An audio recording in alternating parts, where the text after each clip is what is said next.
Building এর সিঁড়ির নিচে দাঁড়িয়ে নামাজ পড়ে এবার ভাইরাল হয়েছেন চট্টগ্রাম সিটি কর্পোরেশনের মেয়র ডাক্তার শাহাদাত হোসেন। সম্প্রতি তার নামাজরত একটি ভিডিও সামাজিক যোগাযোগ মাধ্যমে ভাইরাল হয়েছে, যা নিয়ে অনেকেই প্রশংসার বাণী ছড়ালেও মিশ্র প্রতিক্রিয়ারও কমতি নেই। ভাইরাল ভিডিওতে দেখা যায় মেয়র ডাক্তার শাহাদাত হোসেন সবুজ রঙের একটি পাঞ্জাবি পরিহিত অবস্থায় সবার সাথে নামাজ পড়ছেন, তবে কোনো এসিযুক্ত রুম কিংবা মসজিদে নন। তিনি একটি বিল্ডিং এর সিঁড়ির নিচে করে রাখা স্থানে সবার সাথে নামাজ আদায় করেছেন। এ সময় ভিডিও ধারণ করা হলেও তিনি একবারও ক্যামেরার দিকে তাকানোর প্রয়োজন বোধ করেননি। একনিষ্ঠ মনে নামাজ আদায় করেছেন চট্টগ্রাম সিটি কর্পোরেশনের এই মেয়র।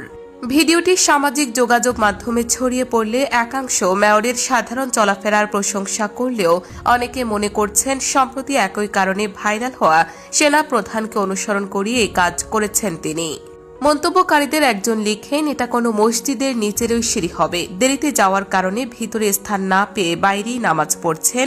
আরেকজন লিখেন, আল্লাহ তাআলার কাছে মেয়র কাজের লোক সবাই সমান, তাই যেখানেই নামাজ পড়বেন ইমানের সাথে পড়বেন, কবুল হবে।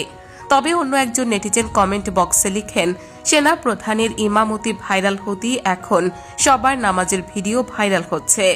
এটাকে কাকতালীয় বলবো নাকি পরিকল্পনা বুঝতে পারছি না। উল্লেখ্য, সম্প্রতি বঙ্গভবনে ইমামতি করে সবার কাছে একইভাবে মিশ্র প্রতিক্রিয়া পেয়েছেন বাংলাদেশের সেনা প্রধানও।